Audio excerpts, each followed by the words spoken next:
he was acting like a killer. And then he killed Daniel. He intentionally shot him with the intent to kill him. Monsters are born and not created. I'm not so sure, but one thing I do know, when a person commits monstrous acts, they need to be locked away where they can never harm another innocent person. Black women's lives have to matter as equal in America. In May 2019, Pamela Turner, a 44-year-old grandmother, lost her life during an encounter with Baytown police officer Juan de la Cruz at the apartment complex where they both lived. De la Cruz had approached her over outstanding misdemeanor warrants. The situation escalated into a struggle, and moments later, Turner was fatally shot. The bystander video of the incident spread quickly online, drawing national attention. She wasn't aggressive. She was screaming for her life. I think these days, this is why it's very important that we have people in position that are trained to de-escalate situations before it gets to that. Turner's family emphasized that she had schizophrenia and argued that De La Cruz, who had previous interactions with her, knew of her condition. They accused the department of harassment and of failing to use proper de-escalation strategies. It's really hard for us right now, but I know she's looking down.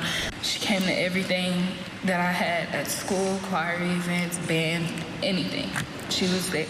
At Turner's funeral, Reverend Al Sharpton delivered the eulogy, honoring her life while demanding answers. What is the reason that they even started the interaction? Her violation was what? I'm trying to go home. Why? Pamela Turner, Marion Tolan, needed a helping hand from the police. What she got was bullets. Pamela did not have to die, and we will tell her story that they will never happen again. Civil rights leaders, activists, and members of the community gathered, saying her death was unnecessary and preventable. Congressman Sheila Jackson Lee urged a federal investigation. In September 2020, more than a year after her death, a Harris County grand jury indicted Officer De La Cruz on a charge of aggravated assault by a public servant, a felony that carried the potential of years in prison. As the case moved toward trial, Turner's family held rallies on the anniversaries of her death. They were supported by activists such as Trey Thaw Truth and represented by civil rights attorney Ben Crump, who drew national attention to the case and linked it to broader issues of policing and mental health. What do we want? What do we want? I think the excitement is still there, but not as much. Being close to what she was is really hard. Justice for Pamela Turner and fire Officer De La Cruz. Don't forget that part. That's the most important. We won't stand to be disrespected any longer. So, yeah, they got to get that part. It is about accountability, which means that if you do something, you go to jail, you get first charged, then convicted, then go to jail. The criminal trial began in October 2022. There is no way that anyone in my family can sit by and just have a normal, happy day any longer. You have stripped that away from us, Juan De La Cruz, and I hate you. I do. I can't even imagine the emotions running through Chelsea. You all, if you remember, when this happened to her mother, she had just given birth. Your baby wasn't 2 days old. 3 days. Her baby was 3 days old. I mean, you bringing life into the world, which is such a joyous occasion, and then you're hit with the shocking news that the person who gave you life is unjustifiably and tragically taken away. Prosecutors argued that Turner's death could have been avoided, while the defense insisted that De La Cruz acted in self-defense. Jurors were shown body camera footage and heard from both investigators and use of force experts. After hours of deliberation, the jury reached its decision: not guilty. We, the jury, find the defendant, Juan De La Cruz, not guilty. He ripped my heart out May 13, and then the judge come here and rip it out again on October 11. The verdict devastated Turner's family. Her sister publicly described it as a double wound, first from losing Pamela, then from the courtroom's outcome. He did not allow any facts or any evidence that supported her. He wouldn't let them say anything. He objected to everything that they had to say on our part and just let them. And then he emphasized on not guilty. He was just prejudiced from day one we walked in there. We couldn't look at him. If we look at him, we was threatening him. It was always something with this judge. Harris County District Attorney Kim Ogg acknowledged the ruling, noting that the jury's decision had been shaped by the limited evidence allowed in court. Disallowed was the past relationship, the mental health of the victim, the fact that Baytown had their own mental health squad, and that this officer disregarded his own general orders. She explained that key context, such as Turner's mental health history and her prior interactions with Dela Cruz, had been excluded. Attorney Ben Crump called the not guilty verdict a setback for justice. At some point, Black women's lives have to matter as equal in America. He vowed to continue pressing for national awareness, insisting that Turner's death was unjustified and symbolic of a larger issue in America. While the criminal trial ended in acquittal, Turner's family filed a federal civil rights lawsuit against Dela Cruz and the city of Baytown. In 2023, a judge dismissed the case, citing qualified immunity. That ruling was upheld by the Fifth Circuit Court of Appeals in 2025. Nipsey Hussle, born Ermias Asghedom, was more than a Grammy-nominated rapper. He was an entrepreneur and community leader in South Los Angeles. From selling mixtapes in a parking lot to co-owning businesses like Marathon Clothing, he used his success to invest back into the neighborhood that raised him. Are you serious? R.I.P. Nipsey. I just spent Thursday with him filming a video for a beautiful new song, wrote John Legend.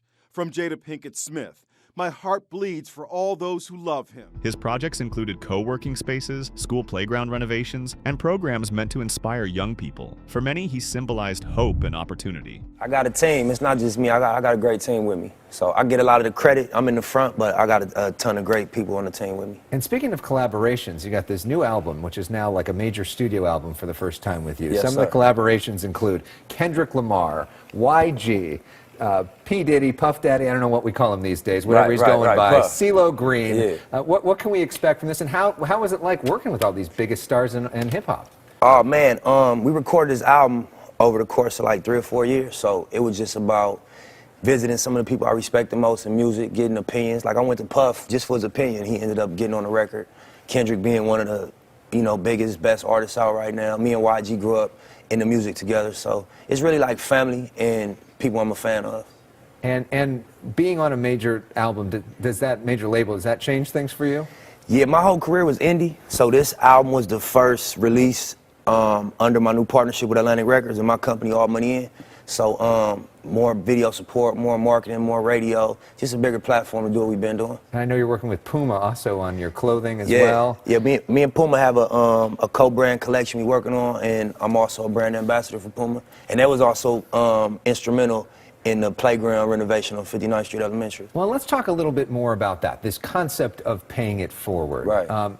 What is your advice to other people out there? Because a lot of people in that community don't have a lot of material things. Right. What is your advice to them in terms of paying it forward, in terms of service, in terms of ways to give back to the people in your community? I just think it's got to be in your heart. You know, you're gonna make moves off what's in your heart. And the way I came up, I talked about it in the piece. I was supported by the community that we making our moves in now. My mixtapes, my music, my early music was purchased hand to hand by the same people in the area that might play on them courts or kids go to that school. So I just think it's a form of just being genuine and being authentic to how I came up. And it's got to be such a tribute. And it's got to feel so good to be able to rise people up and to bring everybody together. Yeah, definitely. Just to see progress being made, you know. And hopefully your album is gonna win awards for Best Hip Hop Album, and we want to encourage everybody to get it. It's called Victory Lap, critically acclaimed, and best of luck to you, and thank you for all that you do in the community. It means a lot to everybody in SoCal. Thank you. Keep it up. Yes, sir. Back with more Good Day LA. On March 31st, 2019, tragedy struck. Nipsey was outside his Marathon clothing store in the Crenshaw district when an encounter with Eric Holder Jr., a man from the same community, escalated into a fatal shooting. 2 other men nearby were also injured. Nipsey was later pronounced dead at the hospital, sending shockwaves through Los Angeles and beyond. In the days that followed, fans and supporters gathered outside the store, transforming the site into a memorial filled with flowers, murals, and tributes. Definitely a sad, tragic event. obviously send prayers to his family. He was doing so much for the community. He was an artist that really cared and that really always came back to where he was rooted from. Vigils were held not only in LA, but in cities across the world. Nipsey's longtime partner, Lauren London, shared a heartfelt message describing him as her best friend and the love of her life. His brother, Black Sam, stood at the store, accepting condolences as the community grieved. We're going to not allow the physical of our beloved brother Nipsey Hussle to be in vain. But we're going to allow his light to shine even in death, to remind us that anyone can change. Police identified Eric Holder as the suspect. He was arrested 2 days later. Mourners were happy when they found out that the suspect was arrested. A slow death, you know, you deserve that. You killed a role model, you killed a leader, you killed somebody that was trying to save your life. You know, what you did was out of jealousy, animosity, envy. Everything you did was unnecessary. We're subdued. Just so happy. Thank God. Surprised you got him so quickly? No. Why not? It took too long. I'm just happy. I don't want to talk. Holder was charged with murder, along with other counts. Actions were deliberate and intentional. No sooner than he walks between the cars, he pulls out not one but two guns, and he starts shooting. Top of the screen where you'll pick up Mr. Holder walking directly up to the group. He walks between the two parked cars where the gentlemen are, and he starts shooting. And if you look closely, you can at one point see him left hand and the right hand.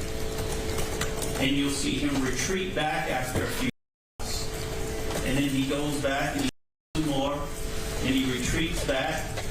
And then he goes back and he shoots even more. One bullet transected his spine. So even if he had survived, it would have been paraplegic. You will find by that to the head at the end, it was a very personal attack. Eric walking in between the two cars, looking at Nipsey and saying, "You're through." And Nipsey, after being responding, "You got it." The defense, meanwhile, admitted Holder was responsible, but claimed the was not premeditated, suggesting it was an impulsive act after a heated exchange. That so inflamed and enraged Mr. Holder, the evidence will show that without thinking, and a few minutes later, a mere 9 minutes or so later, Mr. Holder returned Mr. Askenaw.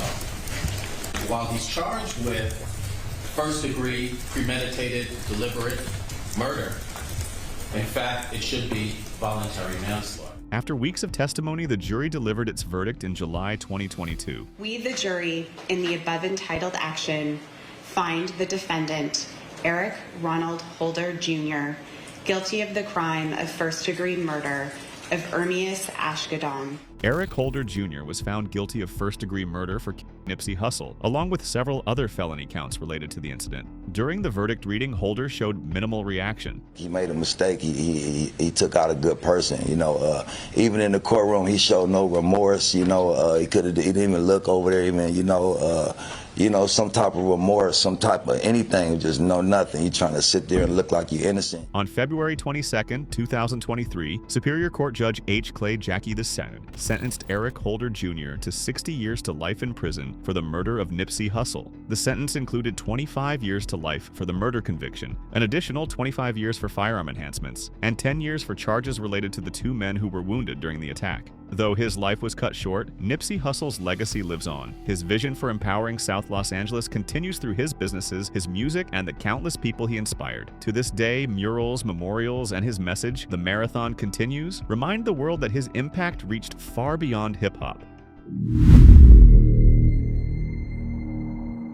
In January 2016, police in Mesa, Arizona, received a call about a man pointing what looked like a weapon with a scope out of a hotel window. To witnesses on the ground, it seemed like he might be targeting people. There was a man in a window, 5 stories up, shouldering, scoping, and pointing a weapon that appeared to people down there like he was looking for targets. That man... This was not an accident.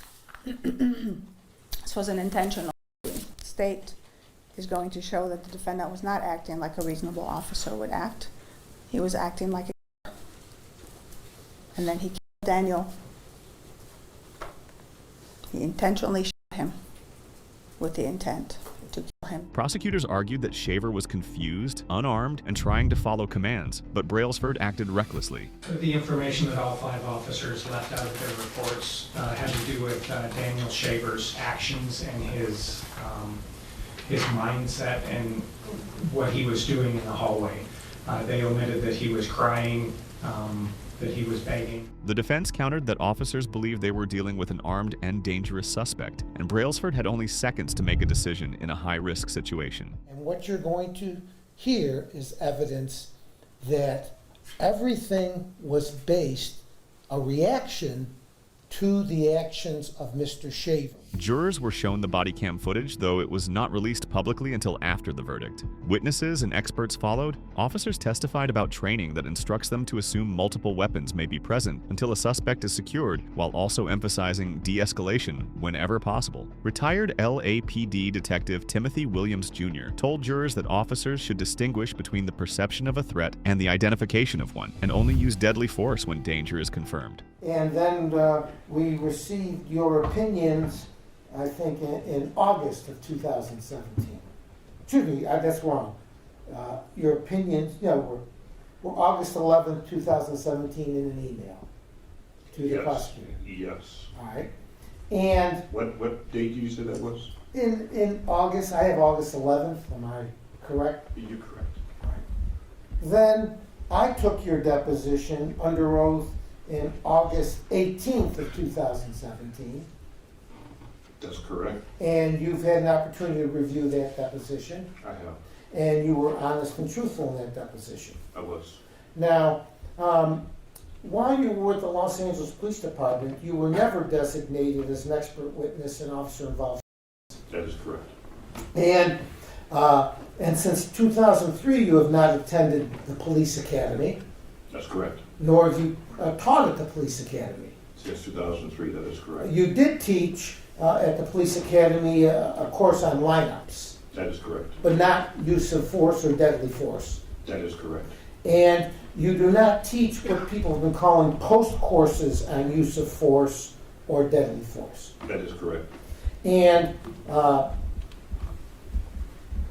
we talked about your background since leaving the department 14 years ago. Most of your backgrounds either as a private investigator or an expert witness on behalf of the accused in a criminal case or on behalf of plaintiffs if they are suing police in civil rights cases. As you took my deposition, I told you that I was retained by 2 police departments. 2. Right. But the rest of the time, not so, right? That is correct. And on those 2 cases, you found the police department acted appropriately. That is correct. The defense questioned his relevance, noting he had been retired since 2003. Brailsford eventually took the stand in his own defense, a rare move. He told jurors he felt he had no choice, believing that any sudden move could put not only him, but also 5 other officers in danger.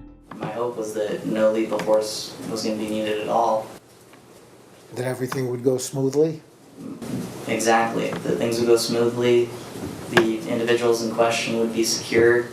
He described the weight of responsibility he felt as the most junior officer on the team, with only 2 years' experience, and insisted his decision came from a duty to protect others. On December 7, 2017, the jury returned its verdict. Philip Brailsford was found not guilty of both second-degree murder and manslaughter. Jurors applied the legal standard. Would a reasonable officer have fired in the same situation? They concluded yes. After the verdict, retired Phoenix Police Lieutenant Rob Robinson reviewed the body cam footage publicly. If you're either one of these cops in the hallway, what are you thinking when she comes out like nothing's going on and he comes out with his hands up? That there's a good chance that something bad has occurred or he's armed. Your hands go back in the small, your back are down. We are going to shoot you. Do you understand me? He's got to be told 6 to 12 times, and he acknowledges clearly that he understands the consequences of his actions. Is there any indication that you've seen looking at this video that he appears drunk? No, in fact, just the opposite. I would say it appears that he is not under the influence of anything. Did you know he was drunk before I told you that? No, I did not know that. Is that a standard way that you would take somebody in custody like this? Yes, somebody who's at that point being compliant because it keeps you, the officer, at a tactical advantage. If they do move, it's going to be furtive and it's going to be clear and it's going to give you more time to react. I mean, it's on tape. how much more clear could it be that it's in evidence? So he is down and he's got his arm. All you see is his elbow right there. I've seen people in that exact same position pull a firearm from their side and fire it. I would have reacted most likely exactly like Officer Brailsford. He stressed that Brailsford had less than a second between Shaver's movement and his decision to fire, and said many officers would have reacted the same way. The outcome stunned many and fueled debate over police accountability. When the body cam footage was finally released, it triggered renewed outrage and calls for reform. Shaver's family pursued civil lawsuits, with his parents receiving a $1.5 million settlement and his widow later settling for $8 million. Brailsford, meanwhile, was briefly reinstated for medical retirement purposes, allowing him to collect a disability pension, a decision that drew heavy criticism.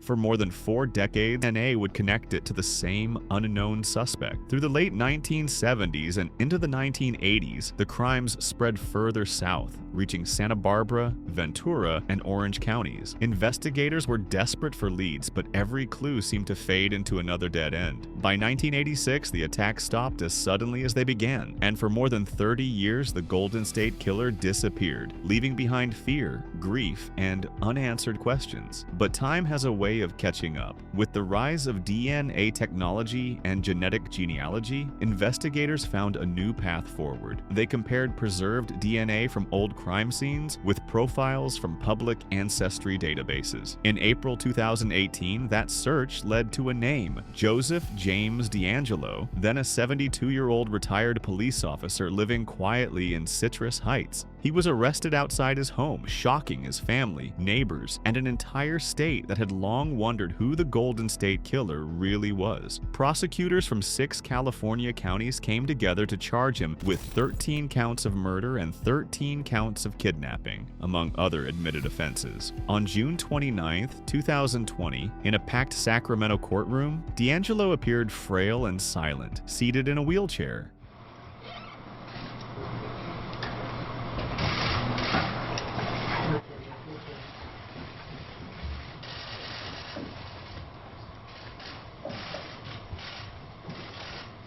All right, Your Honor, on the 130 calendar, page 2, in custody, D'Angelo. Is Joseph James D'Angelo your true and correct legal name? I'm sorry? Yeah. Yes.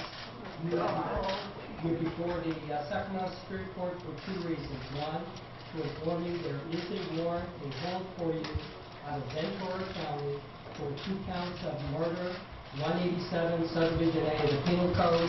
That case is 116-1124. There is no bail placed on you from Ventura County. In Sacramento County Superior Court, you're charged by way of a felony complaint, 18 FE 008017. Complaint filed April 25th, 2018, alleges 2 counts of murder and a special circumstance. Count 1 alleges on or about February 2nd, 1978, in the county of Sacramento, you did willfully, unlawfully, and with malice aforethought murder Katie Maggiore, a human being. In violation of Penal Code Section 187, Subdivision A, it is a felony. It's further alleged in the commission of that murder that you personally used a firearm of unknown caliber. It's alleged as a violation of the Penal Code Statute 12022.5 Subdivision A. Makes it a violent and serious felony. Count 2. For a further and separate cause of action with the charges set forth in Count 1, it's alleged on or about February 2nd, 1978, in the county of Sacramento, that you unlawfully, willfully, and with malice aforethought murdered Brian Maggiore, a human being. It's again further alleged during the commission of that murder that you personally used a firearm, again of unknown caliber. So it's charged as a violation of Penal Code Section 12022.5 Subdivision A. There is a special circumstance alleged against you, and that reads as follows. It is further alleged that the offenses charged in counts 1 and 2 are a special circumstance, in that the defendant committed multiple murders within the meaning of a Penal Code Statute 190.2, Subdivision C, Subdivision 5. You have a lawyer, Mr. D'Angelo. Can you afford one, or are you asking the court to appoint you a lawyer? Did you not understand the question? I have a lawyer. You have a lawyer. Is that the public defender? Let me appoint the public defender, Ms. Howard. Do you accept representation on behalf of your office? Thank you. Yes, I will. Diane Howard from the Public Defender's Office. I'll accept the appointment for Mr. D'Angelo. I'll acknowledge receipt of the complaint. At this time, Judge, I'd also like to reserve the right to make any later objections to any potential penalty or punishment in respect to the complaint. Mr. Grippy and I have agreed on a further continuous court date of May the 14th at 8:30 in this department, please. Mr. Grippy, that works? That's correct. Okay, that'll be the order, May 14th, 8:30, 61, of course, there's no bill. Anything else we need to do this afternoon? No, Your Honor. Okay. Ms. Howard? Yes, Is there sir. anything else? No, thank you, sir. Okay, May 14th, 8:30, 61, Mr. D'Angelo. All right, why don't we take a recess? Everybody out, we can continue with that. All right, everybody stay in your seats. To avoid Statements. Each one of them.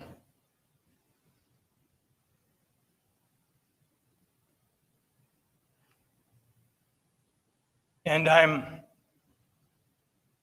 truly sorry to everyone I've heard. Thank you, Your Honor.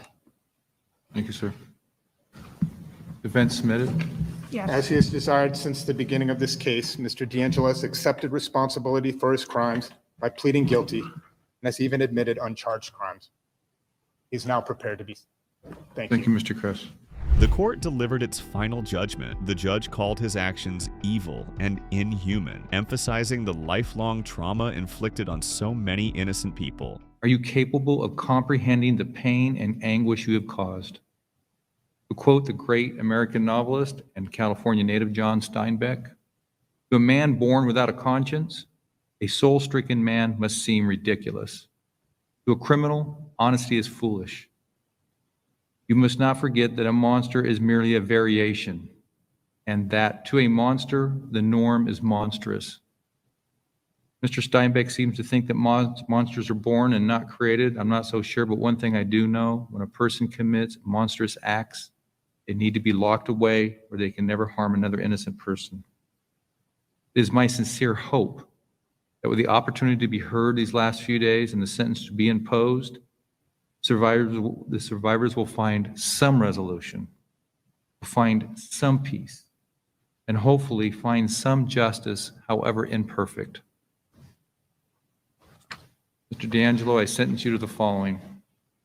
Count 1, the charge of murder in the first degree of Claude Snelling, a violation of Penal Code Section 187.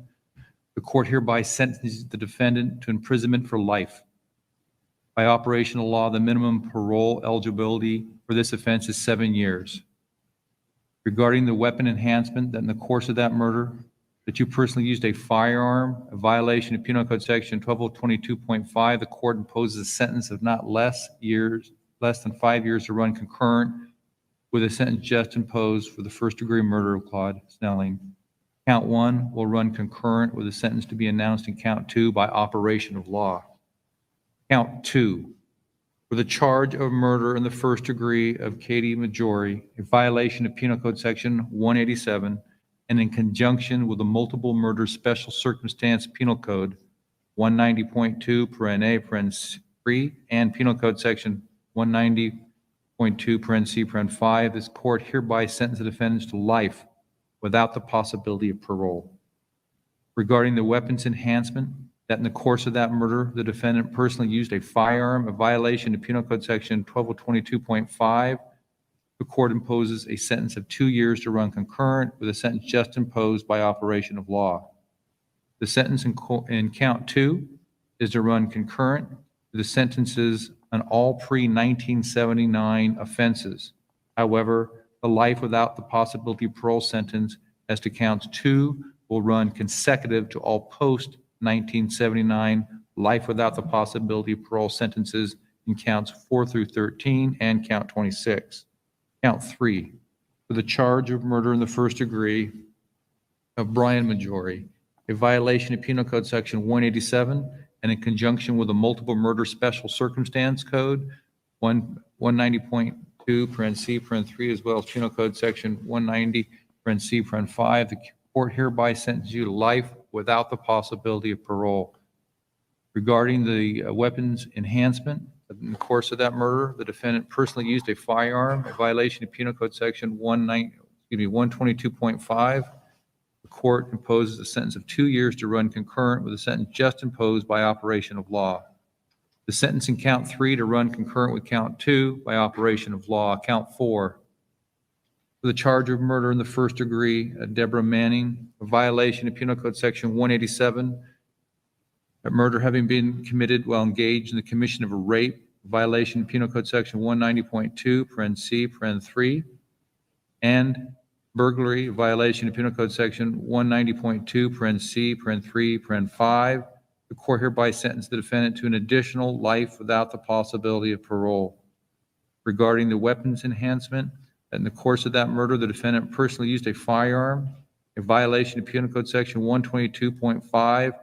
The court imposes an additional sentence of 2 years to run consecutive. The sentence to count 4 to be served consecutive to count 2 and consecutive to sentence to be imposed in counts 5 through 13 and count 26. Count 5, for the murder of the first degree of Robert Offerman, a violation of Penal Code Section 187, that is the murder having also been committed while engaged in the commission of burglary, a violation of Penal Code Section 190.2, parent C, parent 3, parent 5. The court hereby sentenced the defendant to an additional sentence of life without the possibility of parole. Regarding the weapon enhancement, that in the course of that murder, the defendant personally used a firearm, a violation of Penal Code Section 1222.5, count 26, for the charge of kidnapping with intent to commit robbery, a violation of Penal Code Section 209. The court hereby sentenced the defendant to an additional sentence of life with a minimum of 7 years. Regarding the weapons enhancement, that in the course of that kidnapping, the defendant personally used a firearm, a violation of Penal Code Section 1222.5. The court imposed a sentence of 2 years to run consecutive with the sentence just imposed. The sentence in count 26 to be served consecutive to counts 2 and counts 4 through 13. The aggregate sentence for Joseph James D'Angelo is the following. For counts 2 and 14 through 13, he's committed to the state prison for the indeterminate term of 11 consecutive life sentences without the possibility of parole. The sentence to run consecutive to the indeterminate life term for count 26. The weapons enhancements in counts 4, 5, 7, and 26 consist of an aggregate determinate term of 8 years to run consecutive. Another way to state the sentence is as follows. Mr. D'Angelo is sentenced to a total of 11 life without the possibility of parole sentences, plus an additional life sentence, plus an additional 8 years. This is the absolute maximum sentence the court is able to impose under the law. And while the court has no power to make a determination of where the defendant is imprisoned, the survivors have spoken clearly. The defendant deserves no mercy.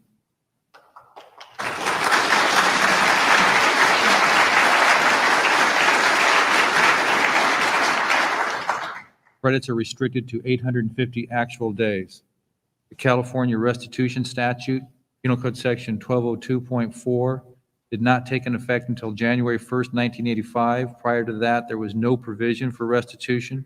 The court will order restitution for count 13, the murder of Janelle Cruz. If the defendant is entitled to a hearing on that restitution, the Department of Corrections is authorized to collect restitution according to the acceptable statutes and regulations. The order for restitution is enforceable as a civil judgment. Prior to 1984, Penal Code Section 672 provided a fine to up to $5,000 for a conviction of a felony. Commencing January 1st, 1984, the fine was increased to $10,000.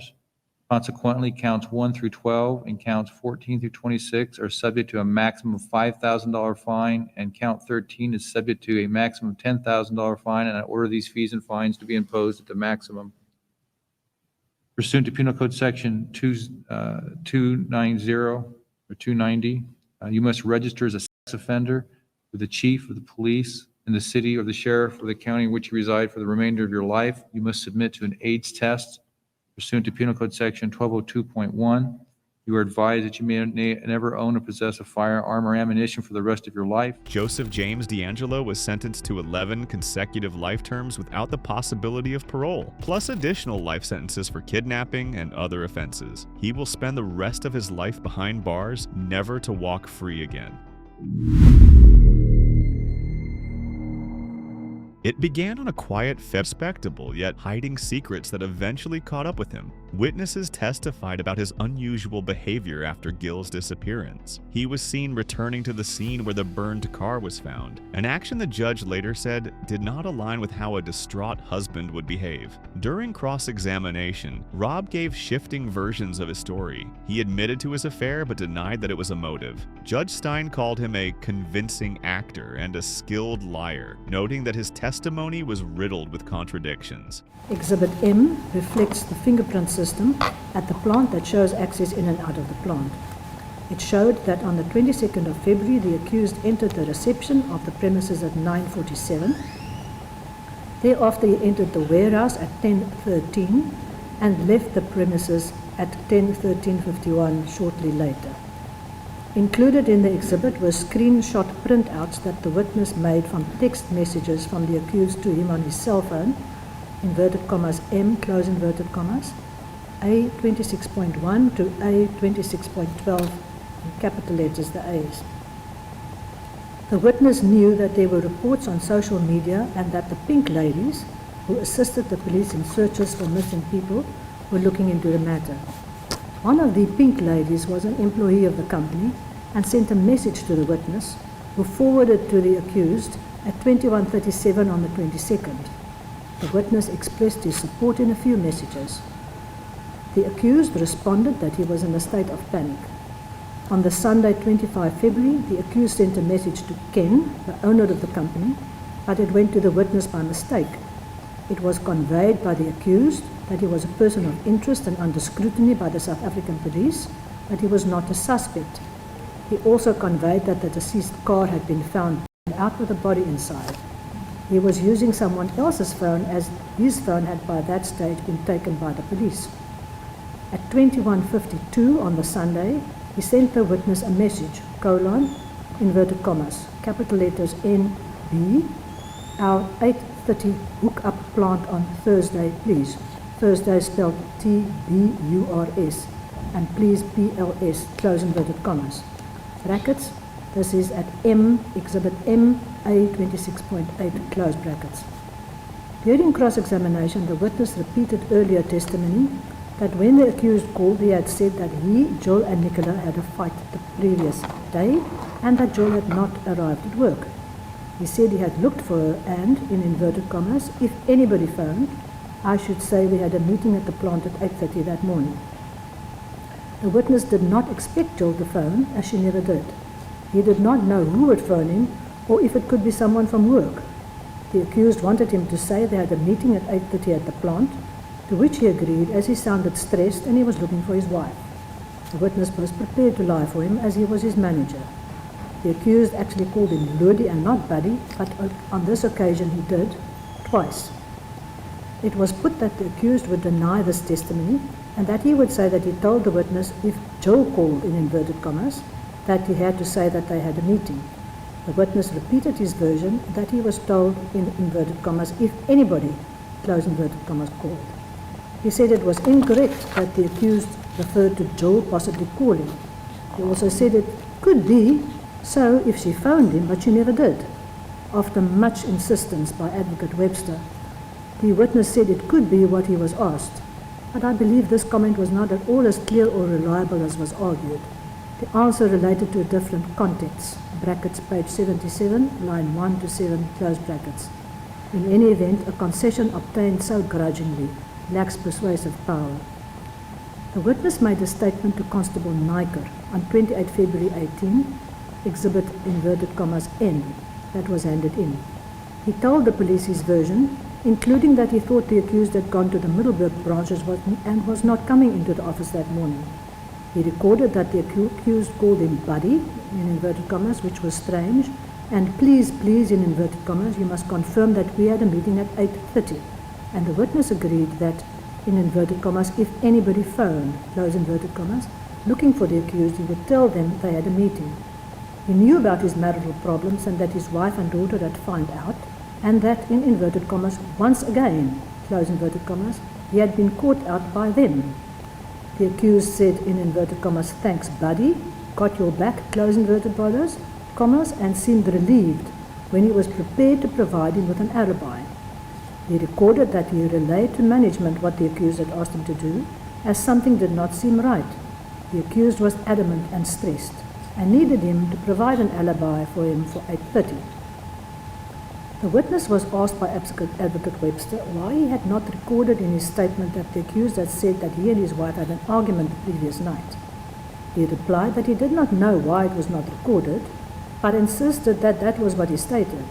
In fact, if the affidavit is read properly, he did say that he had, in inverted commas, once again, close inverted commas, been caught out by Jola Nicola, indicating an argument.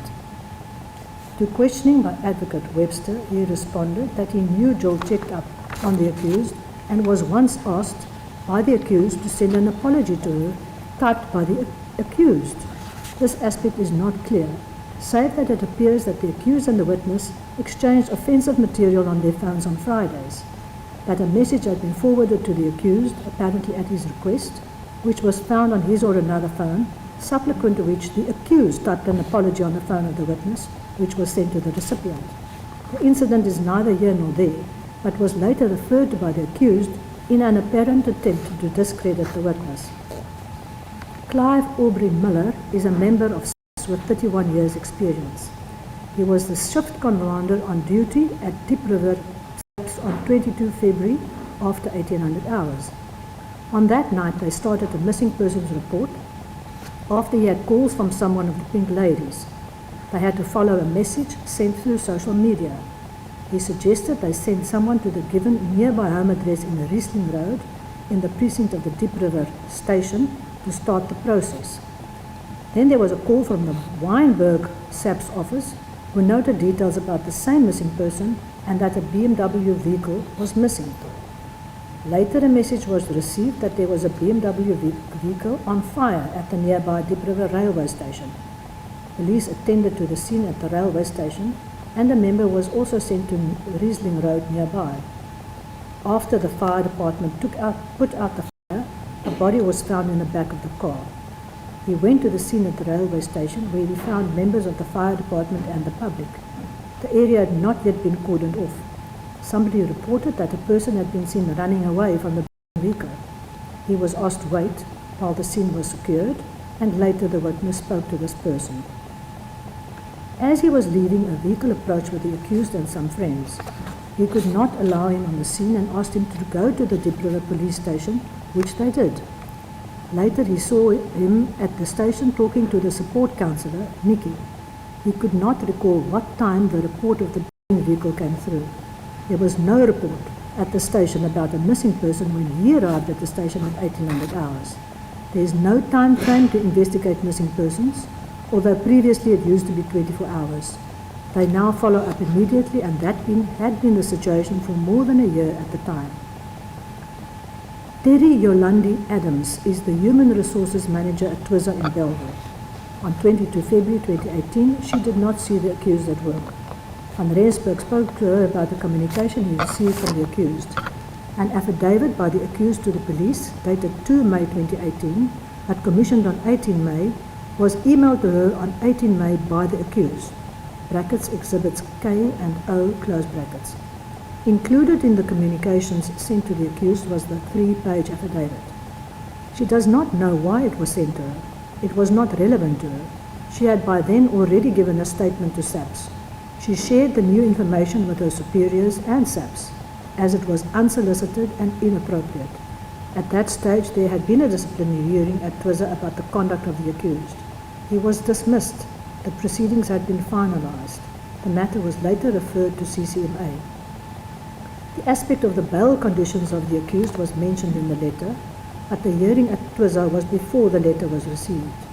The accused seemed to imply that he could not attend the disciplinary hearing as a result of his bail conditions, and that he wrote the letter to put his version, namely that he was not the person he was made out to be, which she thought was inappropriate. She was a witness in the hearing and did not want to be implicated. She knew the police had indicated leniency in relation to his bail conditions in order that he could attend the hearing at their premises, contrary to his complaints, and that he had not attended. In the email to the witness, the accused described that he had been going through a difficult time, that he had instructions and advice from 2 lawyers, and that he was devastated by the misunderstanding between him and van Rensburg. He enclosed a confidential document, the affidavit, for her to see. He wanted to meet her somewhere to chat, which she thought was inappropriate as well. In the affidavit he stated, as regards the allegation that he attempted to coerce van Rensburg into making false statement that, he and his wife had been for marriage counseling from November 2017 until early February 2018, which is inaccurate, and that he had voluntarily disclosed to her that he had been having an affair, in brackets, it was at the insistence of his daughter, close brackets. He also noted that he had ended the affair, but that his wife was hurt and angry, in brackets, he had not ended the affair, not even by the time his wife went missing, close brackets. He continued that he wanted to be honest and come clean, and that he never stopped loving her, brackets, contrary to what he told his mistress, close brackets. He stated that he was committed to make it work. The trial stretched on for months. Finally, in May 2019, Judge Stein delivered her judgment. The accused did not act in a manner expected of a distraught and later bereaved husband, and when he was challenged about his conduct, he responded in a manner incompatible with the situation. The accused has shown to be an accomplished liar and deceiver, who deceived his wife and, to an extent, his paramour, as well as his family. I mention these aspects as it is relevant to his credibility, aspects that show that the accused was a crafty, competent deceiver who was living what has been shown to have been a selfish, destructive double life. After the accused wove webs of deceit for years, he finally removed his wife, probably in anger when she was interfering with his work and multifaceted life. I think at this stage the accused can just stand up because I'm now dealing with an evaluation of his testimony.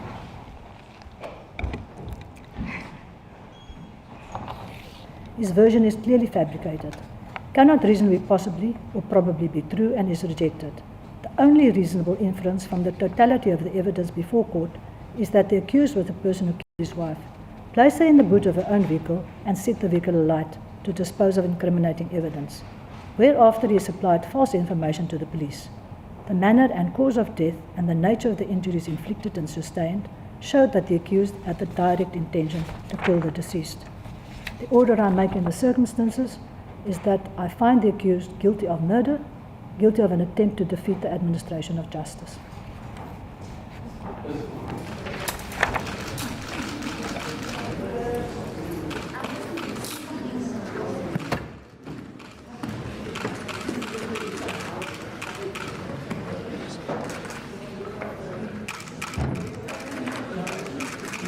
Satisfied that a sentence of long-term direct imprisonment is called for, and that the term of punishment should exceed the minimum prescribed sentence of 15 years. I do not believe that a lifelong imprisonment sentence will be appropriate or proportionate in the circumstances of this matter, considering present applicable legal principles. I believe that a sentence of 20 years direct imprisonment on the murder charge will meet the objectives of sentencing that I have recorded, and that such a sentence will be manifestly fair and just in the circumstances of the case, without destroying the accused on the altar of general deterrence. Sentence. Accordingly, on Count 1 murder, you are sentenced to 20 years direct imprisonment. In respect of Count 2, an attempt to defeat the course of justice, also a serious offence, you are sentenced to 4 years direct imprisonment. It is ordered in terms of Section 280 of the Criminal Procedure Act that 2 years of the sentence imposed on Count 2 shall run concurrently with that imposed on Count 1. You are accordingly sentenced to an effective term of 22 years direct imprisonment. Thank you. The court will adjourn.